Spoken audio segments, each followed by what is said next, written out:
Good evening. 7 o'clock on the clock there, time to get started. Glad you're here with us tonight.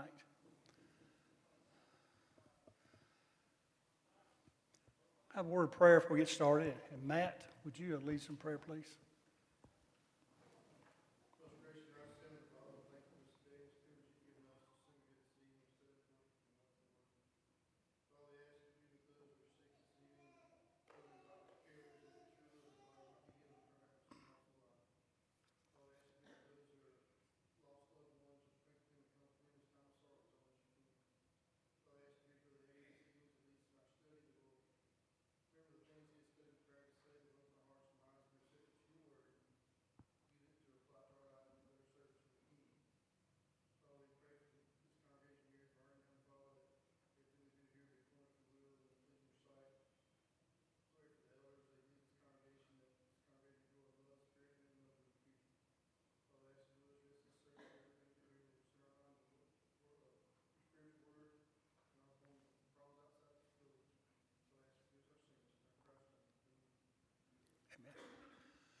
If you recall, last Wednesday night we talked about what we was going to start studying tonight. And we're going to look at some things that are going on in our universities concerning the atheist movements and the Muslim movements and trying to get converts. And what they're trying to do, at least among the atheists, they're trying to bring about doubt that Jesus is the Son of God. And the Muslims are trying to bring about doubt that Jesus was just a prophet. And it's Muhammad was the one that should be followed. And they're out there trying to destroy the faith of our younger individuals. And you might ask the question, well, are they having any response? Are they doing any good at this? And the answer is they are. They're having a lot of success. The atheists are doing quite a bit of causing doubt within our younger individuals. The Muslims are causing doubt as to who Jesus really is and trying to get individuals to understand that Muhammad is the one that should be followed. So it's taking place. So I thought we would look over the next couple of weeks, anyway, 3 weeks or so, look at some of the questions that are being asked of our younger individuals out there and how they're being addressed as trying to get them to understand who Jesus really is. Now, in America, the fastest growing non-religion is atheism, and the fastest growing religion in America is the Muslim religion, Islam.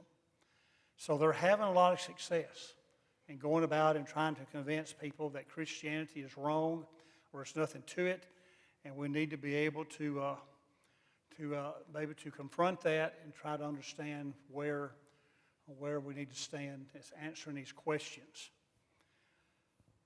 In these universities, there are some Christian groups, maybe not necessarily associated with the church, and they are asking people to come in, certain individuals to come in and confront these atheists, and the Muslims are asking to come in and confront them, and they are coming in and doing so.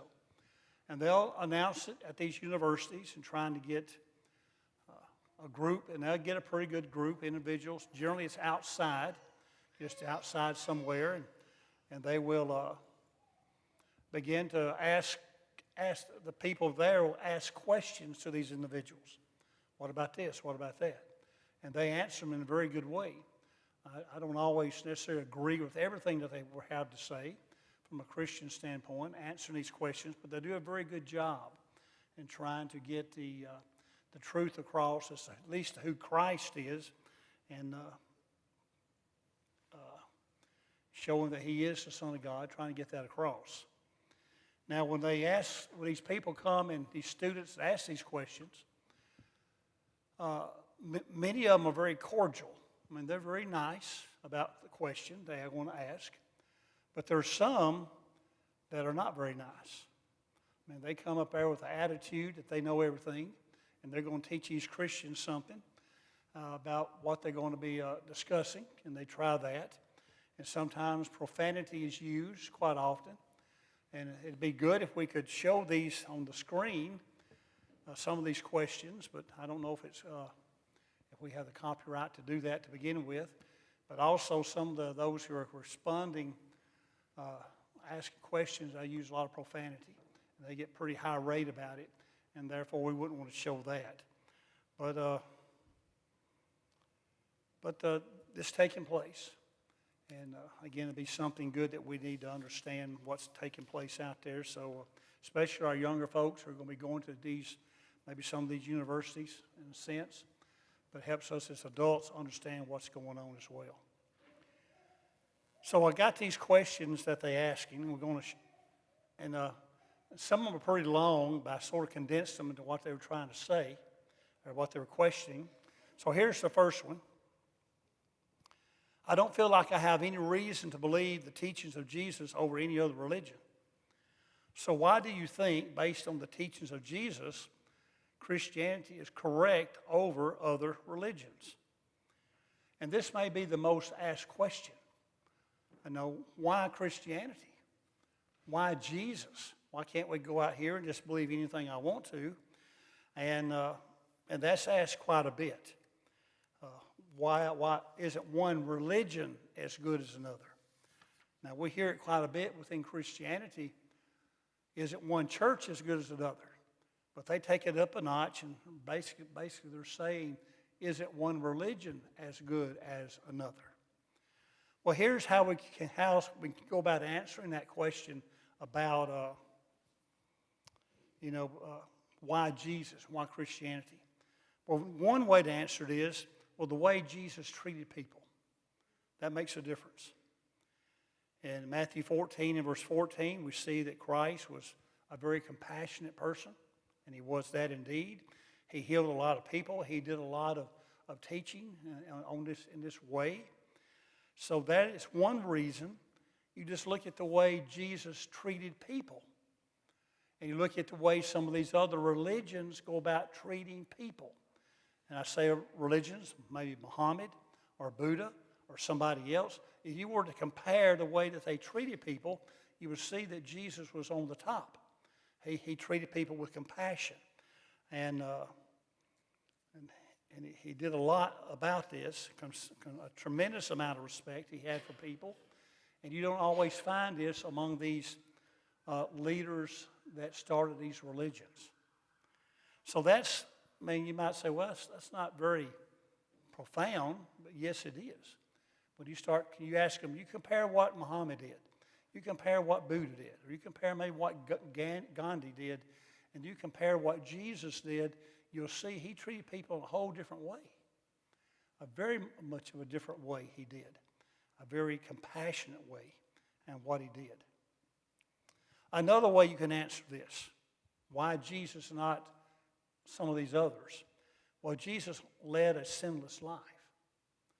There was no sin in his life, and we have the verses to talk about this. 1 John 3:5 talks about there was no sin in him. 2 Corinthians 5:21, he knew no sin. So that will be an answer, because these others, Muhammad and Buddha, Gandhi and other individuals, they did not live a sinless life. They had sin in their life. So if you're going to start comparing here, here's Jesus, sinless life. And we're going to cover this in other questions, how they might come out and say, well, how do you know? Where's your proof of this and such? So we'll cover that later. But yet we know what the scriptures say, and that would be something we want to consider. Here's Jesus. He was sinless life he had. Another way to answer about why Jesus, not these others, that all the teachings on ethics are based on the Sermon on the Mount. And we find those in Matthew 5, 6, and 7. And ethics are there. Jesus said, you do this. Here's what you are to do. Here's how you are to treat people. And he goes through 3 chapters there of teaching ethics of why or how one should go about teaching one another, how we treat one another.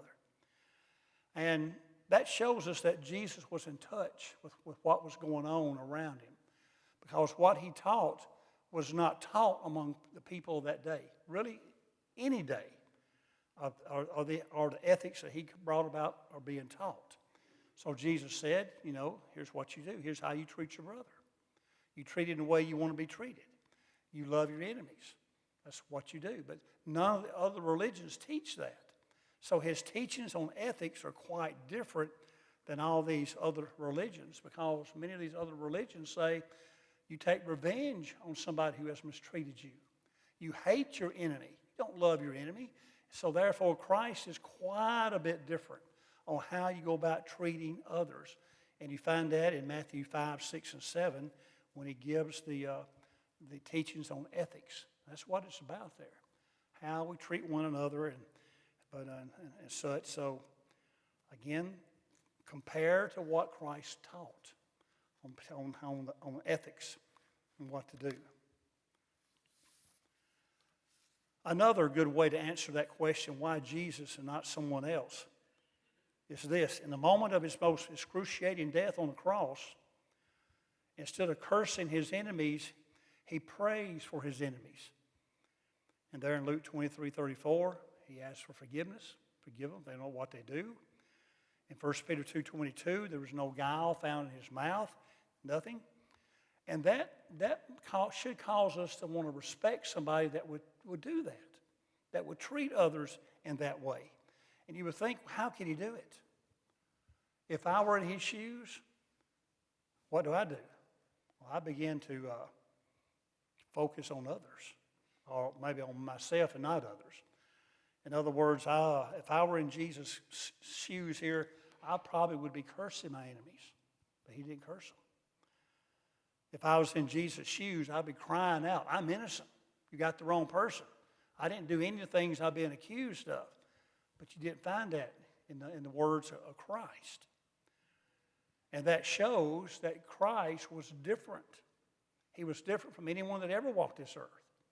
Different in how he treated people. Even in his most critical time here, the most excruciating pain he was going through on this cross, and yet he was treating people in a very respectful way. He asked God to forgive them. Don't hold this against him. He didn't come back at them in any way like this. So just that shows that his life was different, a different individual who he was. And then another thing that shows him being quite different was that 3 days after Jesus died, he rose from the dead. And then over a period of 40 days, he appears to different people at different times, showing that he is alive. And that's major right here. Major when it comes to showing, because the grave couldn't hold him. God raised him because he was his son.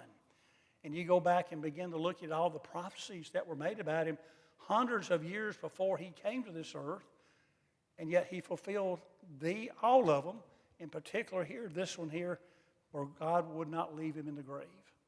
3 days, after 3 days, he arose. And during this 40-day period, he didn't go into hiding. He wasn't scared about his life, because they tried to kill him once. And why not try to kill him again? But he wasn't concerned about that. Here he was for 40 days. He was walking among the people, especially among those that needed to see him, the disciples who needed to be with him. They needed to see him and talk with him and eat with him and touch him, because they needed to know without any doubt that he was the Son of God and he came out of that grave. They needed to know that. So they were witnesses to the resurrection. But where are all the other leaders of these other religions? Where are they? Well, they're dead. And they're still in the grave. And you can go and visit their tomb if you want to. And there he is in the tomb. They'll talk about him, all this about him, but you can't find out about Jesus. He didn't stay in the grave. He was resurrected. And that is a very important thing when it comes to proof him being the Son of God. And you think about these disciples that later became apostles. They died for that. They died knowing that he came up out of that grave. They died for that. And many want to say, well, this is just a myth. This is just a fairy tale about him dying and coming forth and 40 days on the earth and going back into heaven. That's just a myth. These men, they would not have died for a myth or a fairy tale. Take, for example, Jack and the Beanstalk. We know, I think most of us know that story. He planted the beans and it shot up and he climbed up in there, and there's him, the giant. How many would be willing to die to say that that's true? Would you be willing to give your life to say that is a true story? It happened. He planted the beans and it grew, and we wouldn't do that. I wouldn't, for the least of anything, say that's a true story. I wouldn't give my life over it. But these men, these apostles, they did. They were martyred, killed in terrible ways, all except for John, and yet he was greatly mistreated. They couldn't kill him. He was greatly mistreated, but look at how they died. So the answer is here, proof is, look at it, he was raised from the dead, 40 days. And look how these men gave their life for him. So why Jesus? Why Jesus? Well, there are some answers that show, and we get more answers later on, but there's some answers that show that Jesus was different from all these other individuals that made the claim that they were special. No, they're not like he did. By no means like he did. Any comment on that one, that particular question? Why Jesus and not someone else? Muhammad or...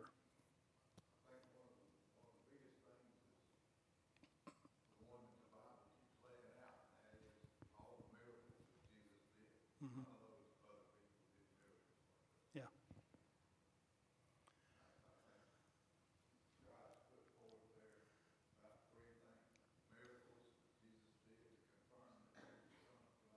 Mm-hmm.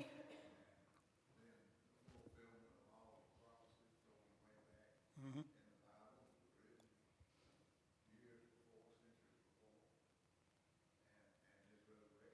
Yes. That would be that's certainly three facts there about him. Anything else? Here's another question they ask, and it's one that asks quite a bit. Where is God? Where is he? Of course, we know Matthew 6 and verse 9 tells us he's in heaven. That's exactly where he is. And one thing they fail to understand, those who are asking these questions, is he's in heaven, and that's a different dimension from earth, a different dimension. You see, God is not limited in time. He's not limited to space. And he's in another dimension. He can be in that dimension. He can be here with us as well. God is all everywhere. You know, there's nothing that can contain him. Unlike us, we are limited to one dimension, right here where we are right now. You can't be in two places at the same time. And we can't go into the past. And we can't go into the future. We can't do any of that. We're limited to where we are and what we can do.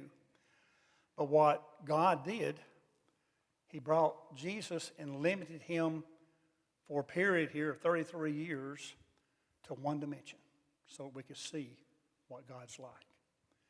See, we can't look at, nobody can see God and live. The Bible tells us that. But we could see Christ who came in fleshly form. God, the Son, came, deity, and took on flesh.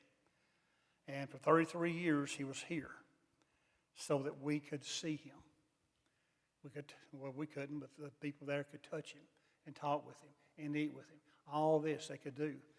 If they want to say, well, where is God or what is God? Well, he showed us who he is through Jesus when he came to this earth. So Jesus comes to this earth and he limits himself to space and time. You didn't find Jesus popping in and out, going to heaven and coming back, going to heaven, coming back, going to the future, telling what was going on, going to the past, telling that you should have fixed this. He stayed right here in this time where he was. And that's where he lived for 33 years. But at his death, his body, or his spirit, went to paradise. His body went to the grave. After 3 days, his spirit and body reunited and were on the earth for 40 days. And then after that time, at some point when he ascended back into heaven, the body and the spirit parted ways again. And he took on a new body. Well, not a new body, but a body he had when he was in heaven before. And we see this, like 1 Corinthians 15:50 there, how flesh and blood cannot enter into the kingdom or into heaven. 1 John 3:2 talks about that new body. The body we're going to have is going to be like Jesus. Philippians 3:21, transform our lowly body to his glorious body. We're going to have a body like he has right now one day, some point. We're going to have that. But it's hard for individuals, some of them, to realize that God is all everywhere. He's omniscient there. He can be all places, all knowing, all powerful, all everything. And it's hard for them to grasp that. Maybe we say, well, it's easy for me to understand it. Well, yeah, we've been around it all our life, and we've been taught this. And we understand the scriptures on it. But some of these individuals have not. And they're trying to figure out, where is God? Well, he's in heaven. And they're trying to figure out, why did Christ come? And so we can see what God's like. So that's a question that's asked quite often. Where is God? This one is asked, the next question, why did God create hell? Because they're wanting everybody to be saved. They don't want to, for those who have a little bit of religion about them, they don't want anybody to be lost. Just pick out one that you like and God will accept it. But why did God create hell? Well, for the first reason he did, Matthew 25:41, was for the devil and his angels. It wasn't created for mankind. But if we make the choice to go, God will honor that choice. But why did God create hell? Well, first of all, for the devil and his angels. And there's another reasoning here as well. Because God is good, he guarantees that evil will not ultimately win. If there is no hell, evil ultimately wins. And because God is good, he will make sure justice and good triumph. So we know that hell's going to lose. The devil's going to lose. Good is going to win. Good always does. It will, from God's standpoint of it. So, sin's got to be punished. And eternity is where, and hell is where it's going to be. And there's another answer to this about, is hell real? God gives us free will. If we choose to live life separate from God, he is not going to force us against our will to spend eternity with him in heaven. Because he has given us free will, we are responsible, and God honors our choice. So he has given us a free will to determine where we want to spend eternity, and he just honors that. He has told us a lot about it when it comes to the Bible, what it's about. And so that's a question that sometimes is asked about hell. The questions about it. Where is it? And who's going to be there? Will it be for all eternity? And how could a loving God do that? So why did he create hell? It's there to punish the evil that takes place.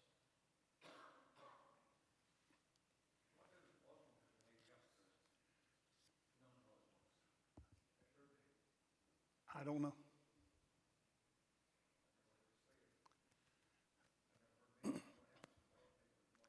Yeah, I don't know if it's annihilation or they believe in a hell. I don't know what they believe in on that. This question comes up sort of similar to that question there. We'll get to. I don't think we'll get to it tonight, but this question comes up quite a bit. How will God judge those who have never heard about Jesus? Well, this question comes up a good bit in the church. Good bit. What about those who live in some, third world country and never heard of Jesus, know nothing about him? How's God going to judge these individuals? Will they be lost if they never heard of Jesus? Well, here's 2 Thessalonians 1, 7 and 8. Especially in verse 8, he gives us two groups here that will be lost. Those who do not know God, that would be the individual that has never heard of God. And I'm pretty sure if a person's never heard of God, he's never heard of Jesus. And on those who do not obey the gospel. So here you have those that they've heard the gospel, but they reject it. I don't want anything to do with it. Or he may be as well in this second group here, those who have obeyed it, but they rejected it as well. I don't want to be a Christian anymore, an unfaithful Christian, whatever it may be. Well, those are the two groups. We might call them three maybe, but two groups that God is going to, they're going to see the vengeance of God because of their rejecting of him, or maybe because they never heard of him. But we got to remember something here.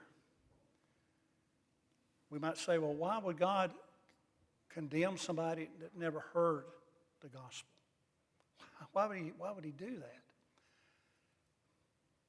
Why is man lost? Think about that question. Why is mankind lost? It's not because we never heard the gospel.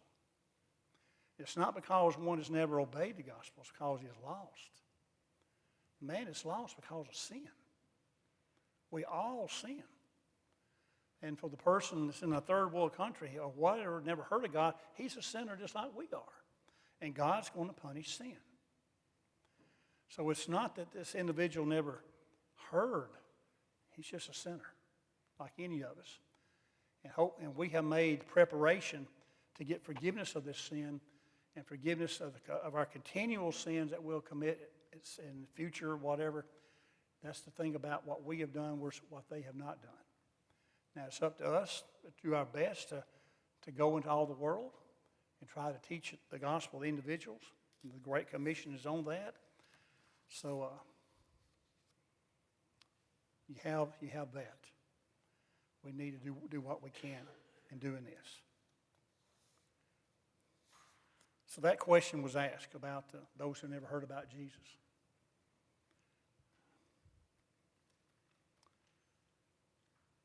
And then this question comes up. We got time for one more. It's pretty easy. Will there be people in heaven who have never heard of Jesus? Well, the answer to that is yes. There will be. You take all those of the Old Testament, like Hebrews 11 speaks of.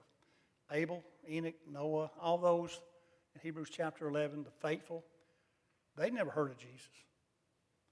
But yet they were faithful to God, and God is going to reward their faithfulness. Because when Jesus came, if they lived faithful to God, then the blood of Christ went back and cleansed them as well when Christ died. So these individuals, they believed in God fully. And these prophets of old spoke of him, of Jesus, no doubt. But they never heard of him. And yet we find them in Hebrews chapter 11, they're faithful. And of course, we live under a new law. We live under the New Testament.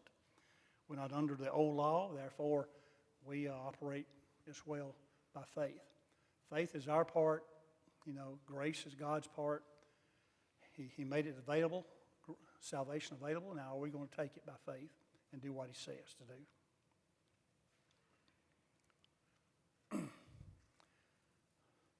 Some of those who give these answers, one I don't really like that on this particular question, they'll say, yes, even today, there's people who maybe have never heard of Jesus or will be in heaven who never heard of him.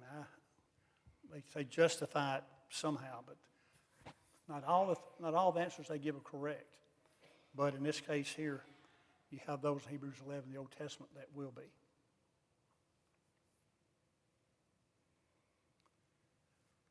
There's a little sampling of some of them, the questions, and they get more interesting as we go on. So we're going to cover some more next week and talk about them. And we can learn. I know I've learned a lot how to answer these things. I learned a lot about difference in proof and evidence. I'll talk about that later. How these young folks always want proof. Show me proof. Well, there's answers to that as well. All right, a couple minutes past, time for the bell, and we'll end it here.